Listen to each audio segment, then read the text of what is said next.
Damos inicio a esta nueva cocina metodológica, que como ustedes saben es un ciclo de talleres metodológicos que tienen la intención de ir mostrando parte del trabajo que nosotros en nuestras distintas líneas de investigación vamos haciendo.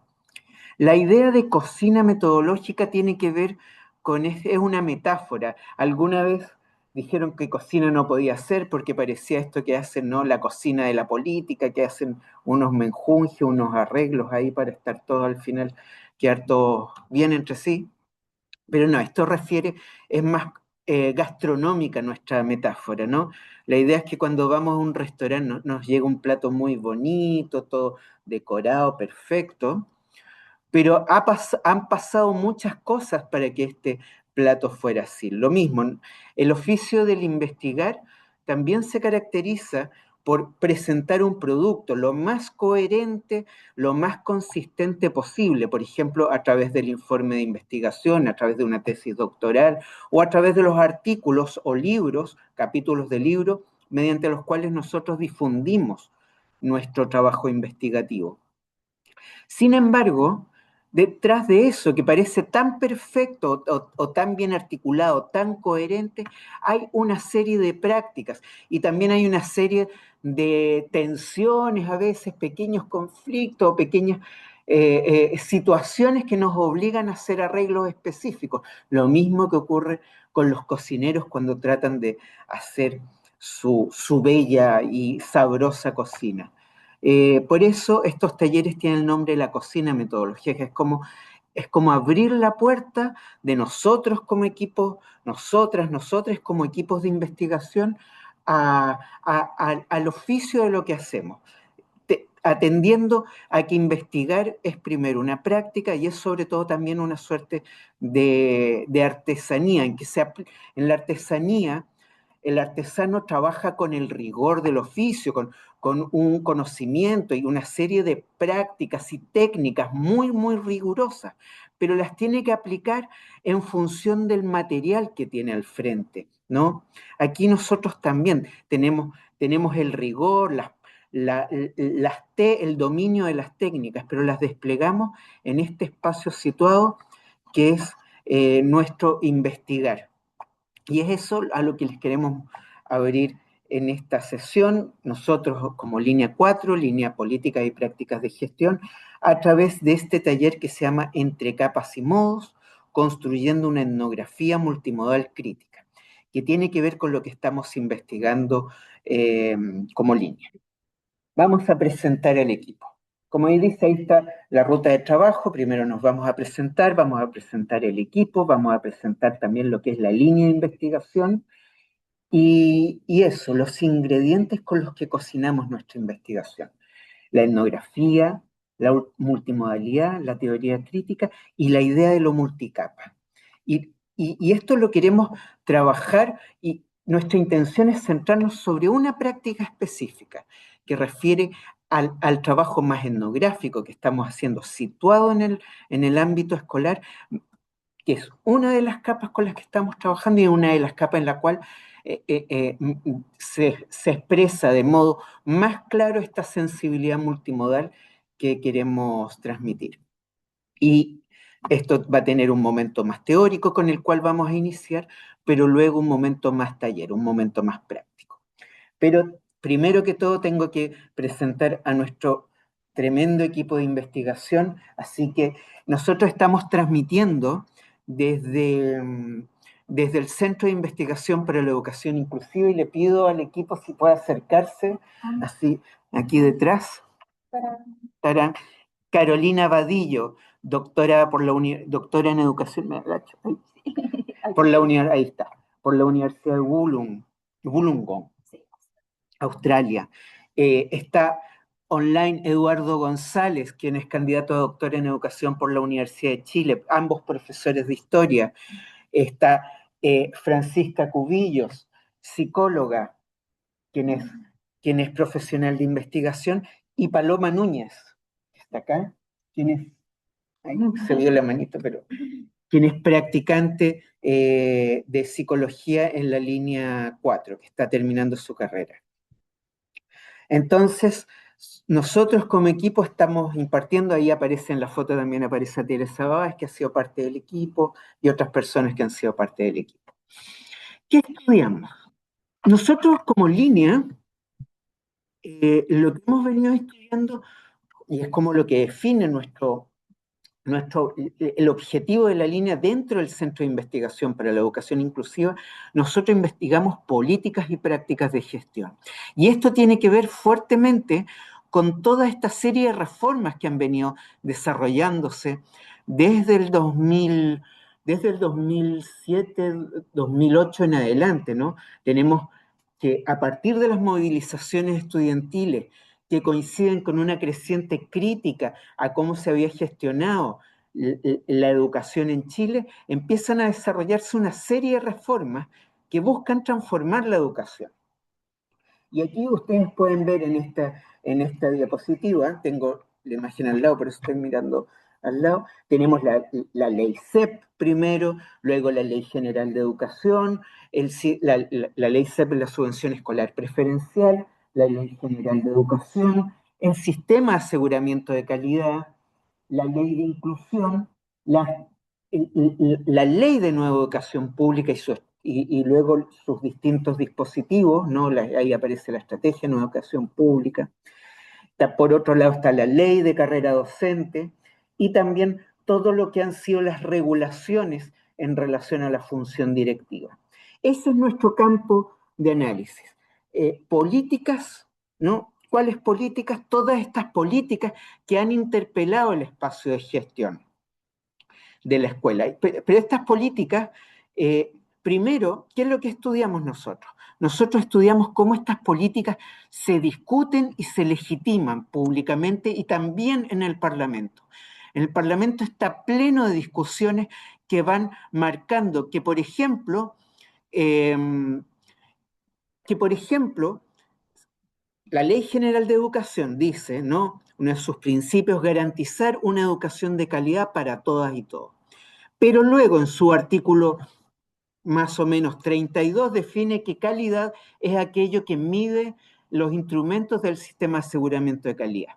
Entonces, vamos a la ley siguiente, que fue la ley del sistema de aseguramiento de calidad, y luego vemos cuáles son los instrumentos y cómo miden calidad. Y por lo tanto, podemos seguir el rastro de esta ley que en sus aspectos instrumentales dice que si el Estado debe dar una educación de calidad a todas y todos, calidad se define finalmente a través de fundamentalmente los resultados del CIMSE, que ocupa la mayor ponderación dentro de los instrumentos de calidad. Y podemos distinguir cómo esto se legitima.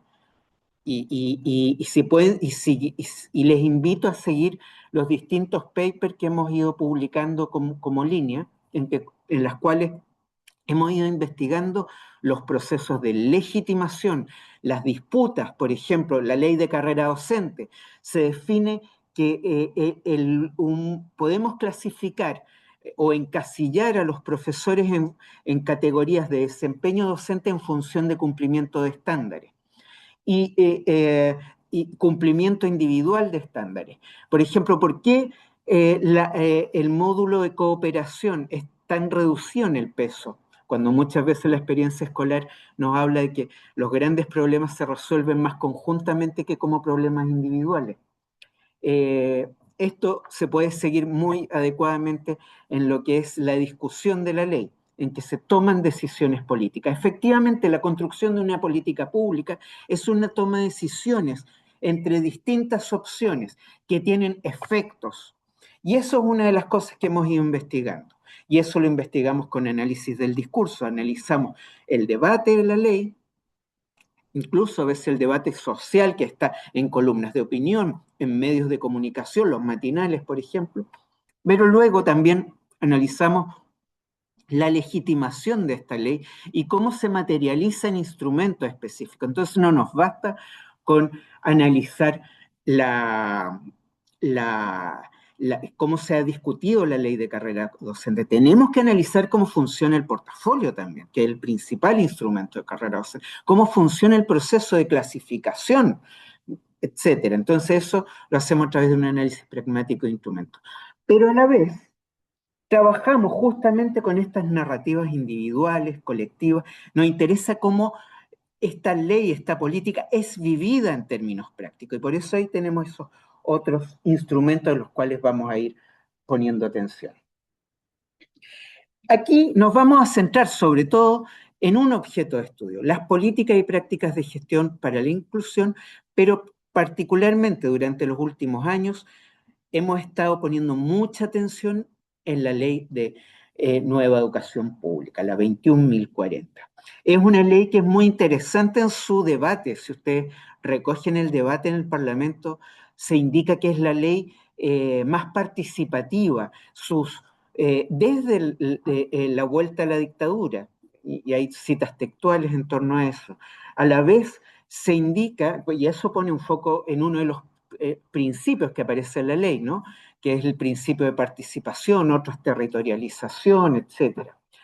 Y hemos estado investigando ya durante al menos 4 años, incluso más, desde el inicio de la puesta en práctica de la política a través de investigaciones de distintos miembros del grupo, hemos estado investigando la implementación de la nueva educación pública, siguiendo desde los 2 primeros SLEP hasta ahora, hemos ido siguiendo su proceso de puesta en práctica y hemos ido siguiendo sus tensiones. Y justamente uno de los campos en los cuales aparecen como más en disputa, tensionados, tanto por cómo se ha legitimado la ley, como por sus instrumentos y por la práctica de sus actores en sus distintos niveles, ¿no? La ley prescribe, no existe la Dirección de Educación Pública con todos sus actores y luego están los servicios locales y están las escuelas con todos sus actores. Entonces tenemos actores en distintos niveles y además todo esto en un momento, en un contexto que continuamente está siendo cuestionada, disputada, incluso transformada la propia regulación de la nueva educación pública. Acaba de ser promulgada una nueva reforma de la nueva educación pública, o recientemente, hace un poquito más de un mes. Entonces, es esto lo que nosotros hemos estado investigando, con esta lógica de una etnografía, primero multicapa.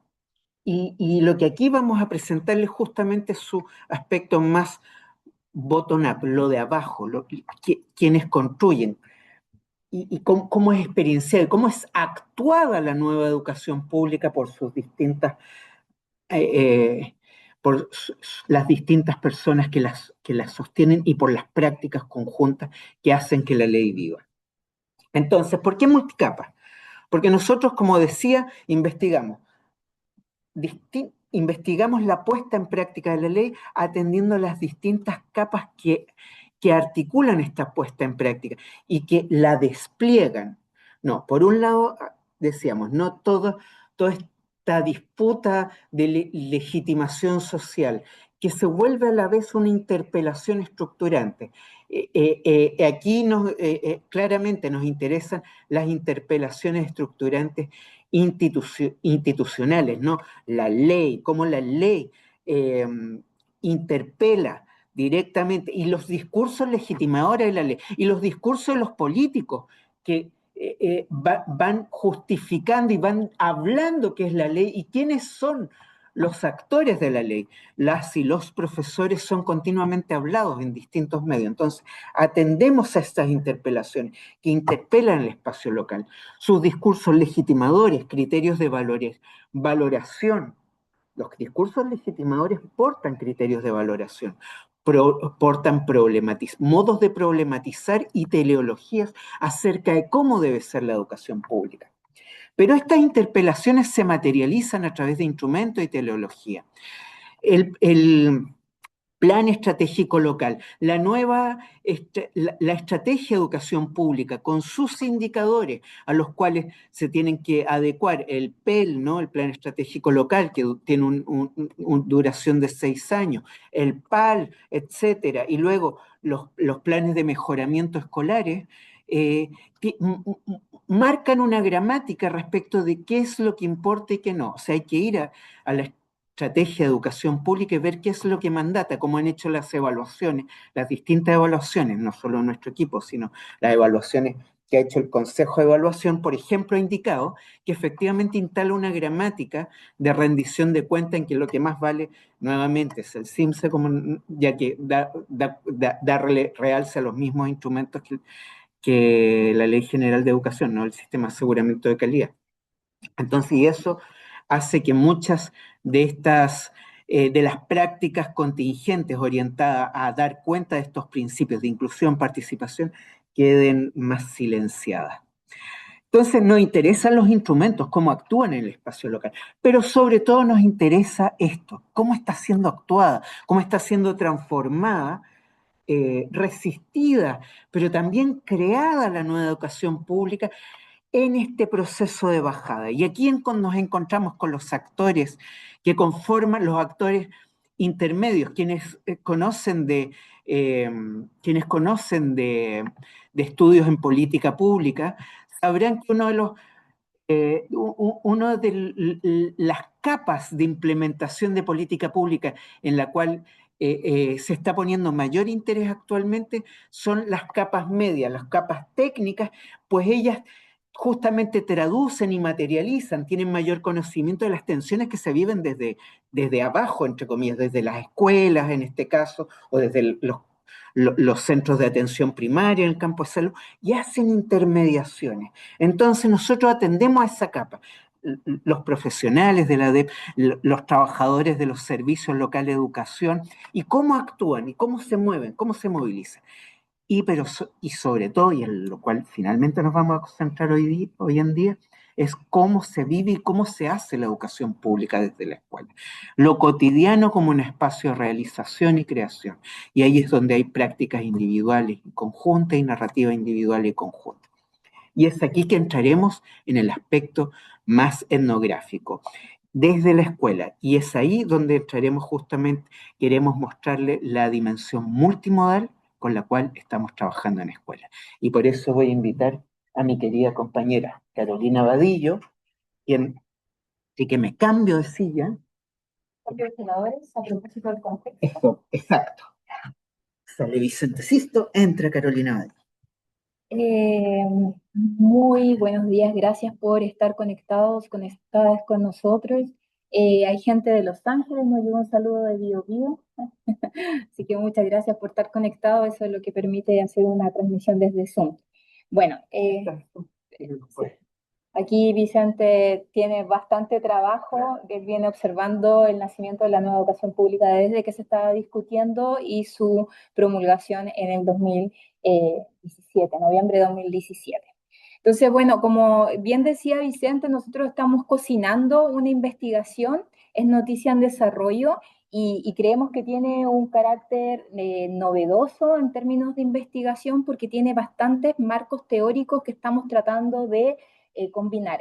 Importante decir que este taller busca compartir y introducirlo a formas de organizar corpus, pero además de analizar este corpus, ¿ya? Eso es súper importante destacar. Entonces, por lo tanto, tenemos la idea de etnografía escolar, tenemos el trabajo de Jenny Azael, que trabajó muchos años con Vicente. Además, tenemos todo lo que son los estudios de las prácticas, también el enfoque de la psicología comunitaria y social. Vicente es doctor en psicología social.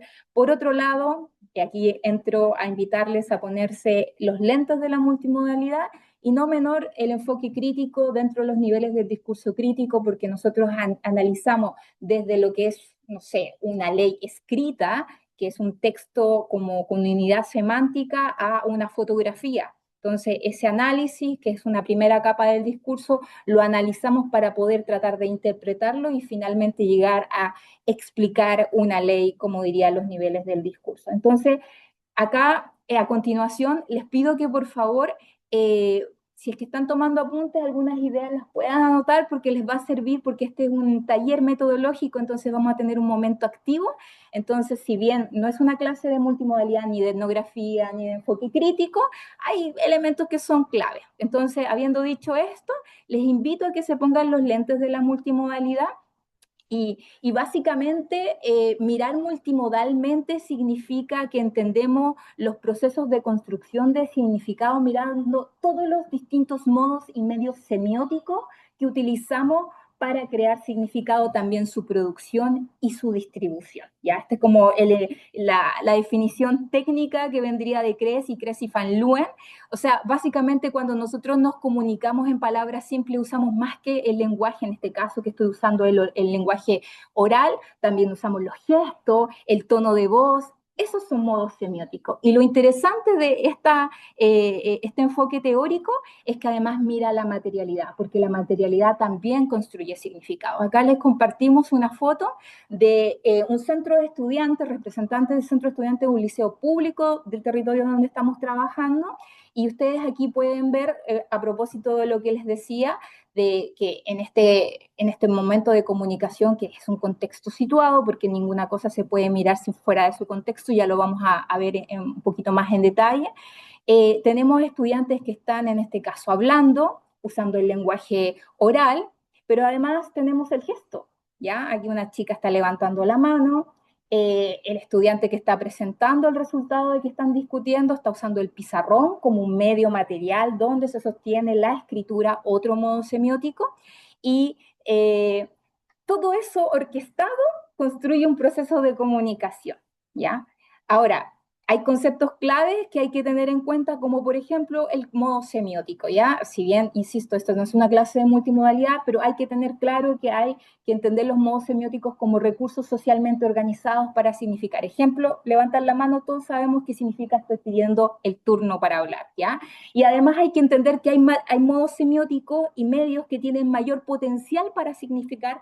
Laura Flores traduce affordance como las oportunidades para crear significado. Es un concepto que viene de la psicología de la percepción de Gibson, ¿ya? Y hay que ver qué modos ofrecen mayor potencial para significar que otros, porque uno se puede volver medio loco y decir, oh Dios, ¿cómo voy a hacer todo esto si tengo un montón de modos? La pregunta de investigación siempre es muy importante, y con la pregunta de investigación yo voy a ver cuáles de los modos tienen mayor potencial para significar, y eso voy a analizar. Eso como pincelada a grandes rasgos. Y estos modos se van ensamblando y generan procesos de orquestación como el que están mirando en esta foto, porque en este caso, lo que más nos interesa desde este enfoque crítico, que es la multimodalidad, es mirar las opciones para significar de los hacedores de signos, en palabras de Kress, ¿ya? Y aquí en este caso tenemos a los estudiantes que están usando distintos modos, incluyendo la escritura, incluyendo una cartografía, como lo vamos a ver a continuación en este taller, para construir un proceso de significado. Ahora, ¿por qué importa mirar multimodalmente una etnografía? Y ahí la compañera Francisca nos va a mostrar un poco cómo estamos organizando el corpus, pero básicamente, como ya les decía, nos permite observar cuáles son los recursos que los participantes están usando para construir significados y, por tanto, prácticas discursivas. Cómo se va distribuyendo la agencia, el poder y la voz en esa orquestación de procesos de significado, y cómo el contexto organiza lo visible y lo decible, porque hay lugares donde se pueden decir ciertas cosas, en una entrevista te puedo decir muchas cosas, pero en el patio se van comportando de otras, ¿ya? Y cómo los significados cambian a pesar de un modo u otro, y eso ya son procesos de resemiotización que yo les recomiendo mucho si les interesa estudiar la resemiotización como transformación de significado desde lo que dice la ley 21.040, como por ejemplo el director ejecutivo del SLEP Valparaíso habla de la ley 21.040, o como un estudiante de un liceo público hace una cartografía en torno a la participación relacionada a la 21.040. Ahí hay un proceso de resemiotización. Entonces, otra cosa importante, ya nos vamos moviendo a la parte ya de cómo vamos generando el corpus y la parte práctica, y también les pido que pongan mucha atención. la multimodalidad no es una teoría, es un enfoque teórico, ¿ya? Pero nace desde la semiótica social, particularmente Halliday, Hassan, 1985, Günter Kress hace su doctorado en Sydney con Halliday, Van Leeuwen sigue trabajando en Sydney, y ellos se alimentan desde esta teoría, que es la semiótica social, y hay tres fundamentos esenciales que nosotros siempre tenemos que considerar cuando miremos cualquier artefacto semiótico como el que vamos a mirar hoy día, que es una cartografía creada por los estudiantes. Por un lado, hay que pensar que los procesos de comunicación, en este caso uno de los más ricos es el lenguaje, el que estoy usando ahora, el lenguaje oral, siempre es funcional. Yo hago cosas con el lenguaje, ¿ya? Y por lo general, esas funciones son tres desde este enfoque, ¿ya? En este caso sería yo con el lenguaje interpreto una realidad y esa sería la metafunción ideacional, ¿ya? Pero para el lado más multimodal hablamos de la metafunción representacional. Yo además me posiciono y valoro, esa es la metafunción interpersonal, si miramos un artefacto lingüístico, pero si estoy mirando una fotografía como lo vamos a ver a continuación, entonces yo genero una interacción con el otro que está mirando el artefacto que creé y finalmente la metafunción composicional en la parte de la gramática visual o textual en la lingüística, que es básicamente la coherencia y la cohesión que tiene todo artefacto semiótico. Pero además tenemos que el lenguaje es sistémico, siempre hay opciones para significar. Y si bien hoy día vamos a hacer una pincelada, yo les invito a revisar la gramática visual de Kress y Van Leeuwen, tercera edición del año 2021. Vamos a compartir todo el material de referencia y ahí ustedes pueden mirar que hay gente y hay lingüistas también para el lado del lenguaje oral escrito que se dedican a crear redes y sistemas de opciones para significar, ¿ya? Entonces siempre hay una opción para significar. Y finalmente contextual. Yo no puedo mirar nada fuera de contexto. El contexto es muy importante porque si no tengo contexto, yo me pierdo de entender cómo se construyen esos procesos de significación. Por lo tanto, ahí se consideran en los contextos de situación las tres variables del campo, el tenor y el modo, ¿ya? Y aquí les voy a compartir solamente una idea para que tengan un sentido de cómo podemos hacer un análisis multimodal desde la cotidianidad. Piensen y les invito a ir al Andrés Bello, que está aquí en Viña, en calle Quillota, si no me equivoco, van y dicen quiero ir al baño. Entonces en el baño ahora hay tres opciones. Está el baño de varones, el baño de damas y está el no binario. Y textualmente está así nombrado. Entonces, de alguna manera nos damos cuenta que en un contexto situado, por eso dije dónde, en qué lugar y en qué año 2026, ahora ya no hay dos baños o no hay tres baños, antes podrían haber hablado de unisex, pero no, ahora estamos hablando de baño no binario. Por lo tanto, si nosotros empezamos, eso no lo tenemos que hacer nosotros, hay otras personas que lo hacen, pero podemos estudiar que se queden a estas redes sistémicas donde la representación tiene un contenido y además tiene una expresión. Solamente estoy compartiendo esto para que ustedes tengan una idea de que hay una sistematización a la hora de mirar multimodalmente. Y por lo tanto, solamente quiero quedarnos con la idea fuerza de que mirar multimodalmente es seguir cómo distintos modos sociales realizan funciones sociales, qué elecciones se vuelven posibles y cómo el contexto configura la producción de sentido. Ya, entonces, habiendo dicho esto, me paso rápidamente a compartirlos cómo hemos ido conformando el corpus. Como decía Vicente, una ley se trabaja en distintas capas. Nosotros hablamos de multicapas porque literalmente el día de hoy estamos trabajando con la DEP, con la Dirección de Educación Pública, que está en Santiago y que tiene a cargo la gestión de todos los servicios locales en régimen y lo que está en instalación. También trabajamos con los liderazgos intermedios, incluyendo el director ejecutivo de un servicio local que está en nuestra región. En Valparaíso en estos momentos tenemos 5 servicios locales en funcionamiento y además, antes de que se instalara en este caso el SLEP Costa Central, tuvimos la oportunidad de trabajar con quienes iban a traspasar, ya en este caso con la corporación municipal, porque antes los establecimientos eran municipales, como recordarán. Y además, como somos bien así muy sumergidos en el tema, nos fuimos a un liceo y desde el año pasado hemos estado trabajando en un liceo de Viña del Mar. Entonces, como pueden ver aquí, nosotros trabajamos con distintos actores en distintos niveles y con distintos corpus. No tan solo miramos la ley, lo que dice la ley, sino que obviamente la miramos, pero además interactuamos en todo este territorio con estos distintos materiales y estos cuerpos. Y entonces ahora Francisca nos va a comentar brevemente cómo vamos organizando nuestro corpus multimodal.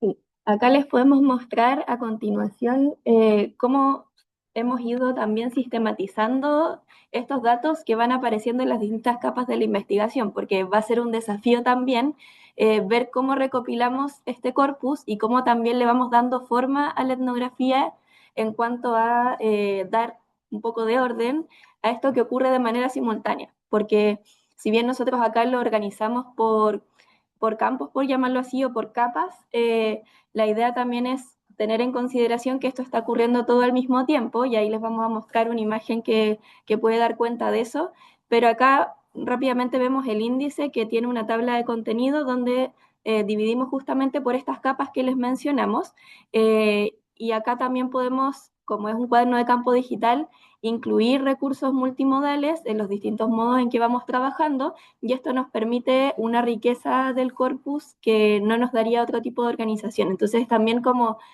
práctica de sistematización de los datos y de recolección del corpus, ofrecemos esta alternativa que es el cuaderno de campo digital, donde todos podemos ir haciendo anotaciones y registrando fotos, videos, cualquier otro tipo de material que vayamos recolectando de manera multimodal. Acá, por ejemplo, podemos ver esto que les comentaba acerca de las capas, que todo al final se confluye en esta línea de tiempo que pudimos elaborar, porque hay distintos dispositivos de producción de datos que podemos ir viendo a través de los colores. Obviamente esto también está en una línea multimodal de cómo vamos organizando y cómo vamos mirando nuestra información.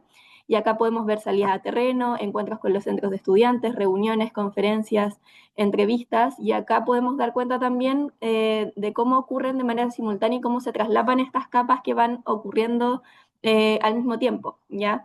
Entonces, incluso podemos ver cuándo ocurren, qué actores participan, las escenas que vamos viendo en el Servicio Local de Educación, en el liceo, que no está anonimizado aquí, pero es una imagen de referencia para que vean cómo ocurre todo al mismo tiempo, y como les decía antes, podemos ofrecer esta sistematización a través de un cuaderno de campo digital.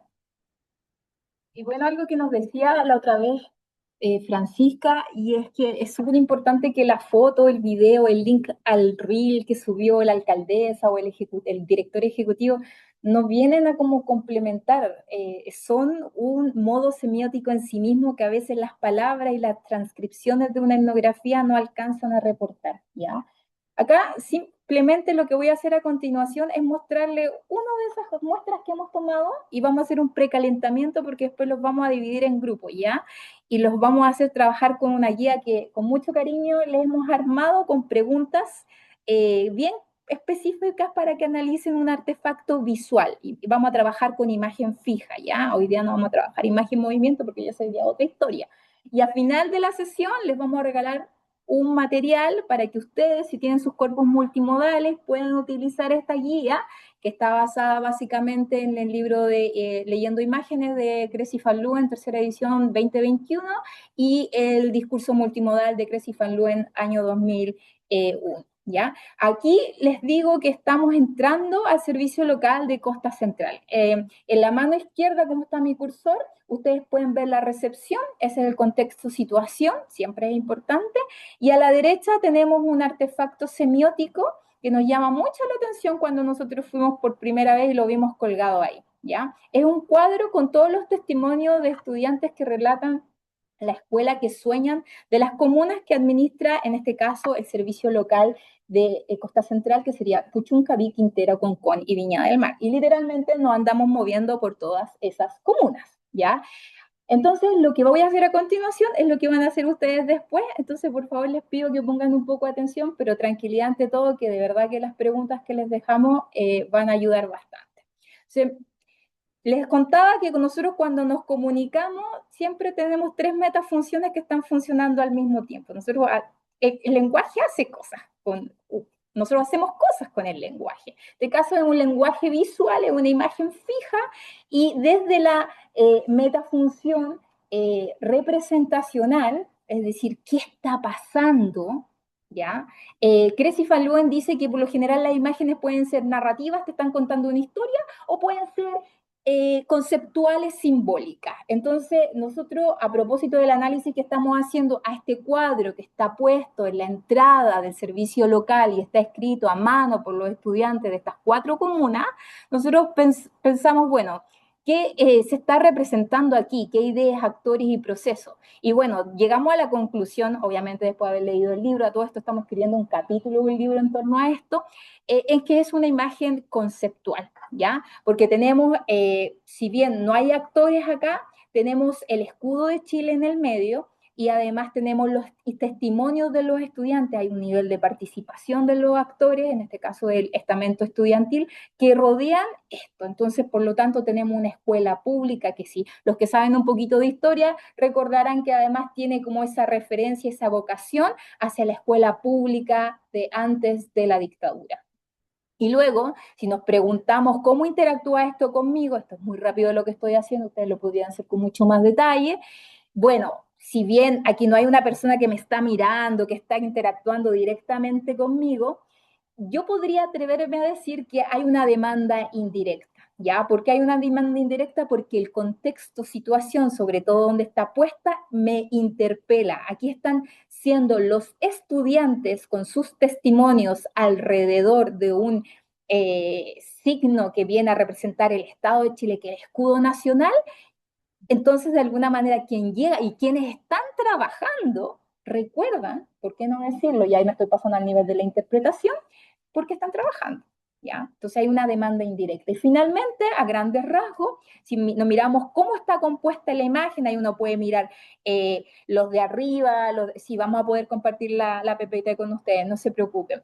Es súper importante con la metafunción mirar los espacios, la saliencia, la prominencia que está arriba, que está a la derecha, que está a la izquierda, siempre guardando mucha precaución, porque lo que crea Cressy Van Leeuwen es para un contexto anglosajón distinto al de nosotros, y no hay cosas que necesariamente sean como una regla, ¿ya? Pero aquí podemos ver simplemente a grandes rasgos que hay una prominencia y una saliencia del escudo nacional, por lo tanto la institucionalidad de la educación pública está en el centro y está de alguna manera sustentada, está rodeada de estos testimonios que están en un modo escrito, que son los testimonios de los estudiantes con la escuela que soñamos. Por lo tanto, y además encima, arriba tenemos la parte que dice la escuela que soñamos como si fuera un norte a seguir.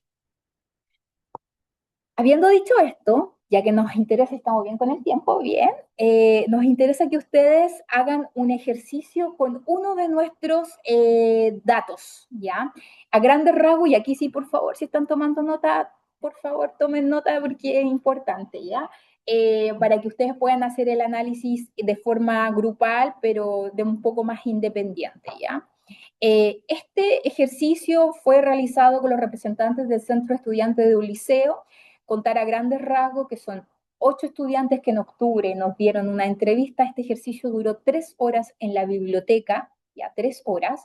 La primera parte fue una entrevista sobre su trabajo como centro de estudiantes, como representante del centro de estudiantes, y la segunda era que ellas y ellas elaboraran una cartografía que nos contaran sobre la participación y cómo se dividía la participación, ¿ya?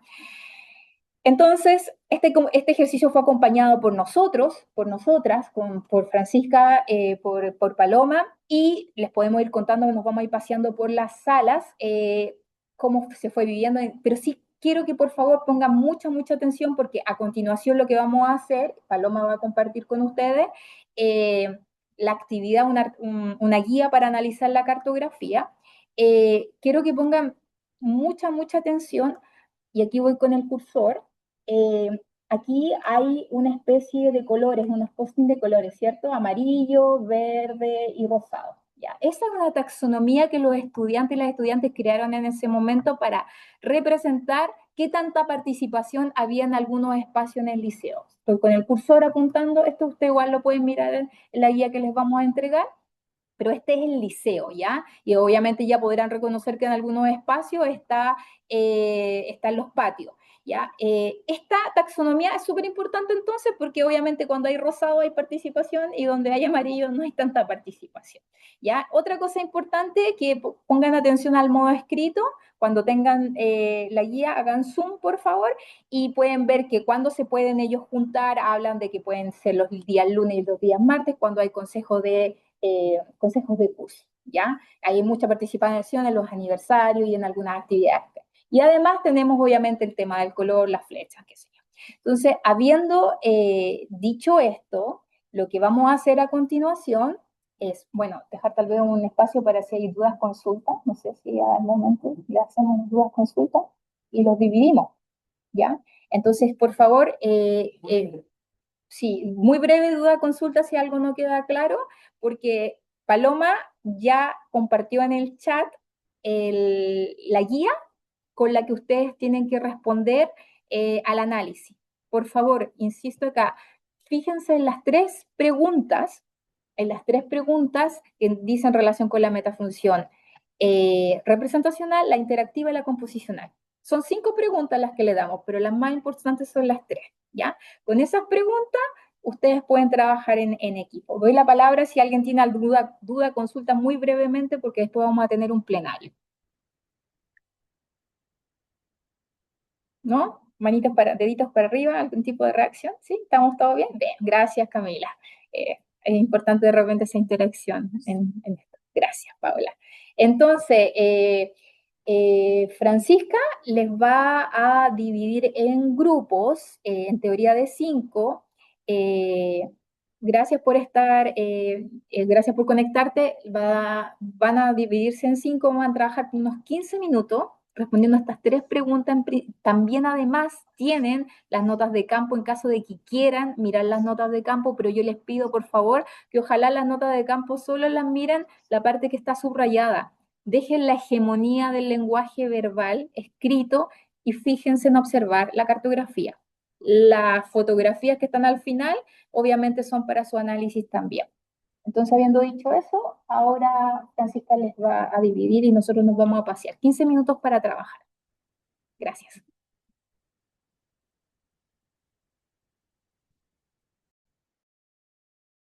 Creo que... Hoy, ahí está. Ahora sí. Bueno, creo que ahora estamos volviendo todas.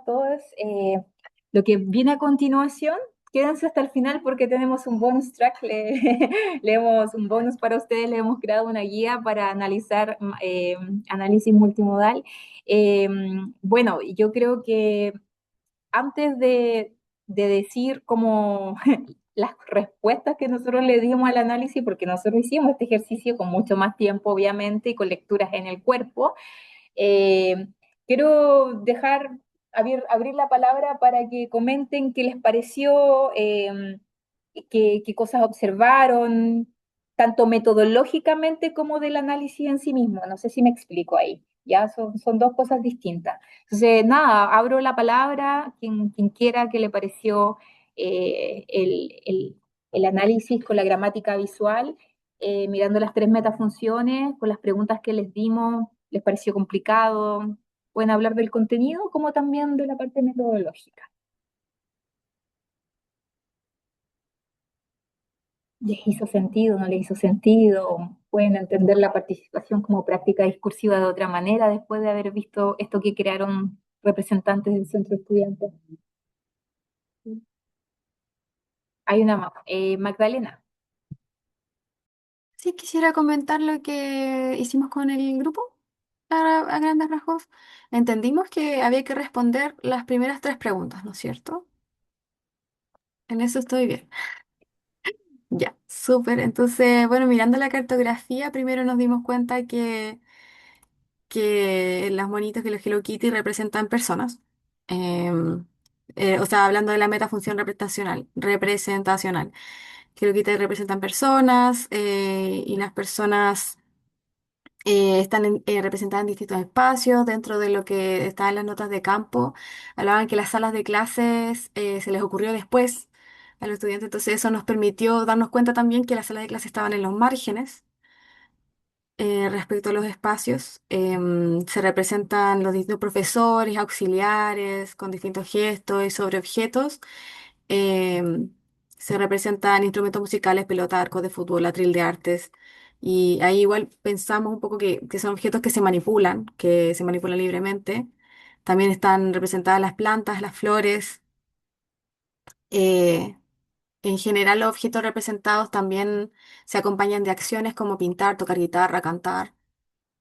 Y dentro de un área de baja participación, que eran los camarines, había un auxiliar con un gesto enojado. Entonces eso nos llamó la atención. Después, en respecto a la función interactiva, em, conversamos que las expresiones de la Hello Kitty, que eran las personas, podrían estar interpelando con las actitudes que representan de las personas adultas. Buscan hacer visibles las relaciones que tienen con estas personas y las emociones que viven a través de estas relaciones. Por ejemplo, el profesor de educación física se veía como alguien buena onda, a diferencia de esta auxiliar que estaba enojada y justo en un área de baja participación.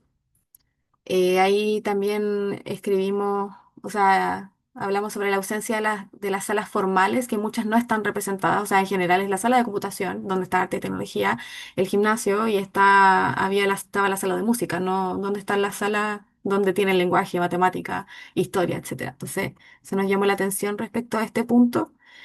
Y esto parece tratar de hacer visible su experiencia como emocional también respecto a cómo viven la participación.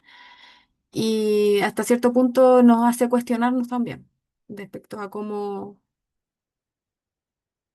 lo viven y cómo pensamos y que lo viven y cómo se ve cuando ellos lo representan. Por último, respecto a la metafunción composicional, ahí volvimos a recalcar que las salas están en los márgenes, que el centro de la participación es el patio central y que ahí confluyen todos los flujos de movimiento. O así vimos más o menos cómo eran las flechas. Eso fue lo principal que pudimos conversar. Muchas gracias, Magdalena. Igual hicieron algo en menos de 15 minutos, entonces esto igual es más acabado, una pincelada, pero con las preguntas ustedes se expusieron a lo que es un análisis de gramática visual, de una imagen fija, ¿ya? Solo para ir compartiendo una idea, porque me parece súper importante que ojalá al final Vicente también nos pueda compartir lo que significa hacer este trabajo de etnográfico multimodal con enfoque crítico multicapa y lo que nos decía Lupiciño, de lo que estábamos cocinando ya. Obviamente nosotros somos un equipo de investigación, así que quienes están haciendo su doctorado, no se sientan agobiados por la cantidad de datos que acumulamos. Lo podemos hacer porque somos un equipo grande, ¿ya? A veces eso es importante decirlo. Eduardo nos decía el otro día para que no generara ansiedad, decir, oh, mira el manso corpus que tiene esta gente, porque somos un equipo y estamos investigando desde el 2017, ¿ya? Solamente quiero compartir como grandes ideas que ya Magdalena anunció, y esto está escrito en un artículo científico que está en prensa que se llama Cartografía de la participación estudiantil en la nueva educación pública, ¿ya? Pero básicamente decir que desde la metafunción representacional, qué está pasando, cómo se interpreta la realidad, nosotros vemos que hay participación, pero obviamente aquí pusimos un poco más de interpretación, trajimos la psicología comunitaria, trajimos la psicología social, la escalera de Hart, el modelo de Lundy con las condiciones y podemos ver que hay participación, pero hay participación, como bien decía Magdalena, en algunos lugares, en el patio principalmente. Y también a nosotros nos pareció un hallazgo el que los estudiantes no pusieran las salas de clase como un lugar donde se podía participar. Y además, obviamente, a partir también de las notas de campo y la entrevista, nosotros nos dimos cuenta que ellos entendían participar como estar en lugares particularmente de placer y de bienestar. Ojo ahí, ¿ya? Es súper importante ver que ellos se mueven en los patios y por eso está este tema del flujo, es una imagen narrativa más que conceptual, a propósito de los conceptos que Cresci Falúa nos comparte, porque hay actores, hay movimiento, hay un lugar, entonces la participación se da en los lugares donde hay más disfrute, donde hay más relajo, más que tal vez en un lugar de no sé, donde se va generando el currículum, que sería donde se pasan las pruebas en la sala de clase. Eso como importante. Entonces, a nivel de los niveles de participación, es estar para ellos. Ir al liceo es estar participando. Y nosotros decimos, ya, pero una cosa es estar, la otra es ser parte y la otra es tomar parte. ¿Qué pasa con esas otras cosas? Luego, desde la metafunción interactiva, muy bien, Magdalena, tú bien lo dijiste, nosotros incluso creamos una taxonomía con la Hello Kitty, ¿ya? Están las que se ríen, están las que no se ríen y en las que están enojadas. Entonces, de alguna manera, esa taxonomía nos hablaba de los facilitadores de la participación. Hay trabajadores de la educación, tanto inspectoras como profesores, que hacen que las cosas anden más fácil y otras que no tanto. Además, el color, el uso del color y la saturación del color genera también un tipo de comunicación, ¿ya? Y finalmente, desde la metafunción composicional, esto muy rápidamente hablando, obvio, tenemos que los patios son muy grandes comparados a donde pasan mayoritariamente los estudiantes, que son las salas de clases, por ejemplo. Hay una sobresalencia enorme de los patios y los flujos que se dan entre ellos. Y hay lugares, como tú bien dijiste, que donde no hay casi nada de participación, ¿ya?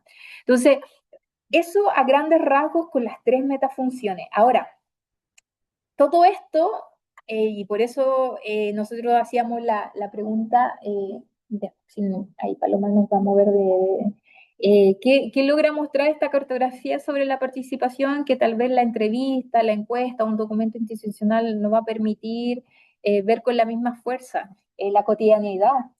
¿Ya? Si bien nosotros vamos, estamos ahí en los recreos y estamos tomando apuntes, esto lo conseguimos en 1 hora y media, ¿ya? Entonces, de alguna manera, hay una materialización de procesos de significación donde podemos mirar prácticas discursivas, en este caso de participación, en este contexto de un establecimiento público. Y es súper importante decir que este establecimiento público recién se pasó al SLEP. Ya, entonces nosotros estamos evaluando cómo es un órgano de gobernancia en el SLEP, porque recién está en instalación, eso es importante también decirlo, ¿ya? Y finalmente, y con esto termino, decir que nosotros cuando terminamos este estudio, lo analizamos con las compañeras, después nosotros hicimos un diálogo de saberes, invitamos a los representantes del centro estudiante a la universidad y les dijimos, mira, estos son los resultados, así ustedes ven la participación. Y les comentábamos lo que veíamos y bueno, les contábamos de la escalerita de Hart, de las condiciones y era como, miren chicos, ustedes están identificando la participación como estar en el liceo, pero hay otros niveles de participación. ¿Qué estoy tratando de decir con esto? No es tan solo una validación de resultados, porque les preguntamos obviamente qué piensan de lo que estamos diciendo, nos validan o no, es parte de nuestra metodología, por eso tenemos un enfoque crítico no tanto porque estamos desmantelando prácticas discursivas, sino que también estamos intentando transformar la realidad que estamos estudiando. Ya, porque para nosotros ellos no son solamente objetos de estudio, nunca más los vimos.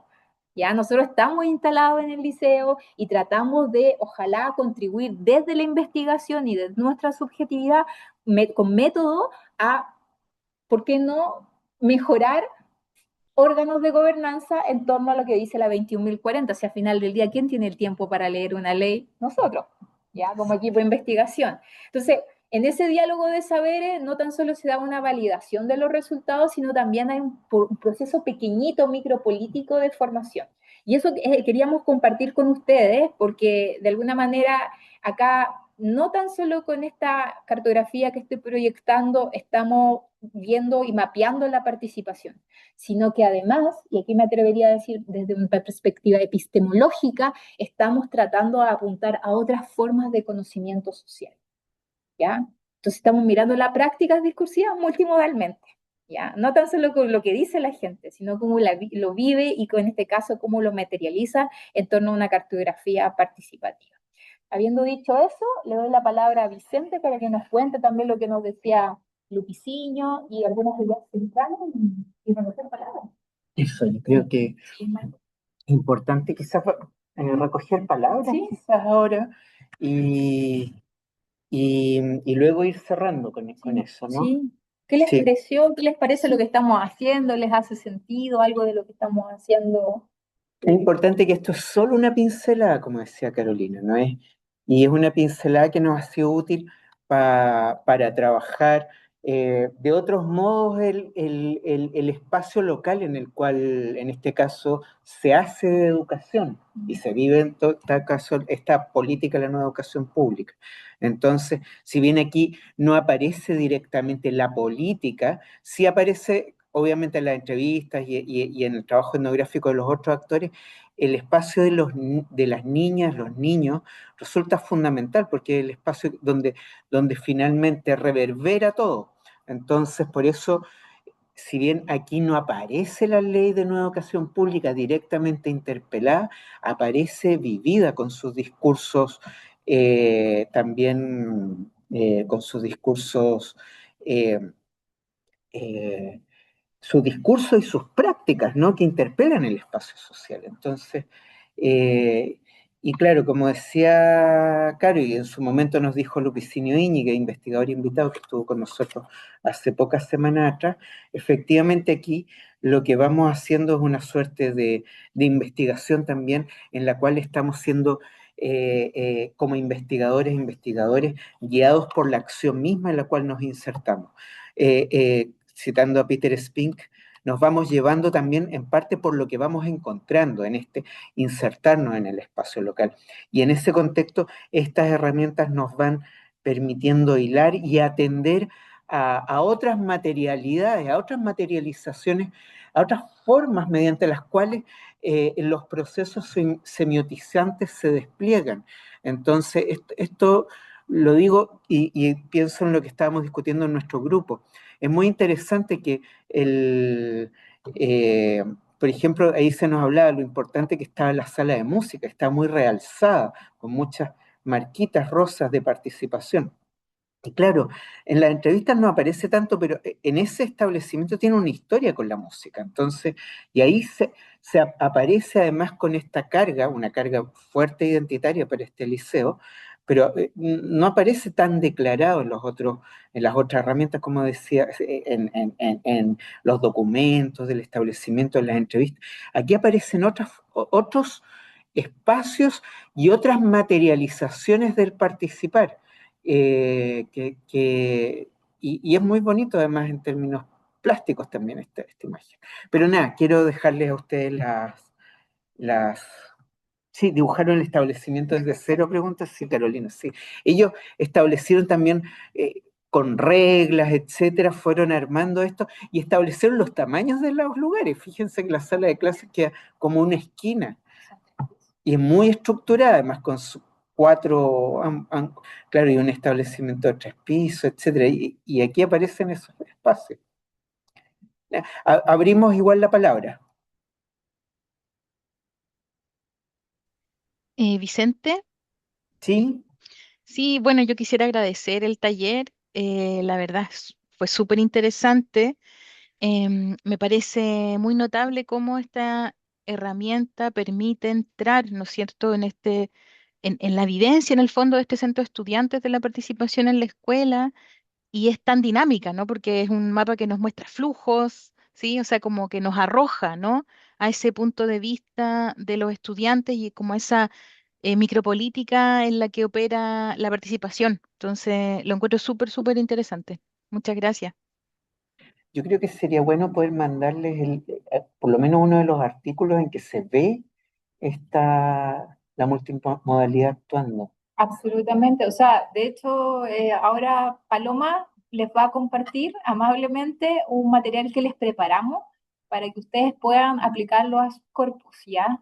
Obviamente todos trabajan con distintos corpus, no les hemos preguntado si alguien quiere compartir, lo puede hacer, ya está ahí incluso cómo lo pueden citar, pero básicamente está inspirado en el trabajo de Cressy Van Leeuwen, donde ustedes pueden literalmente usar esas preguntas y ya con eso se están acercando a la gramática visual. Lamentablemente está todo en inglés, pero en ese material recomiendo a Oscar Londoño, que me pidió hacer una reseña de su libro Multimodalidad y su intersticio, publicado el año pasado, 2025, y que está en español. ¿Ya? Entonces, si ustedes quieren, por ejemplo, no sé, analizar memes, porque ahora está mucho la política del meme.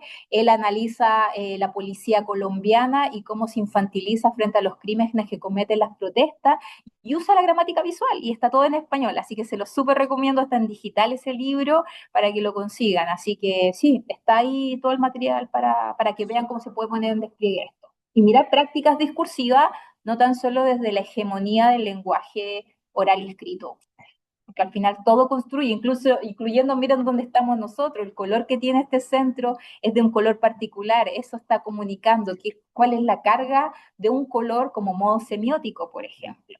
Pero sí, ya, me callo, de verdad que queremos escucharles a ustedes y si hay alguna observación, pregunta. No, Carolina, solamente el apellido de Oscar Londroño. Londoño. Está en el Londoño. material que Paloma mandó, en la parte de referencia, ahí está el libro de Oscar Londoño, y además les dejamos un video de la Asociación Latinoamericana de Estudios del Discurso, ALED, donde Germán con Dominique Mangui hablan sobre etnografía multimodal y también dan hartos tips. Así que de verdad, con mucho cariño les preparamos el material para que ojalá les sirva, y que al final del día la idea es compartir. Súper. No, solo se me venía a la cabeza, bueno, esto es un análisis visual, de material visual, que ahora los SLEP están la mayoría preocupados de elaborar participativamente su plan local y su plan estratégico.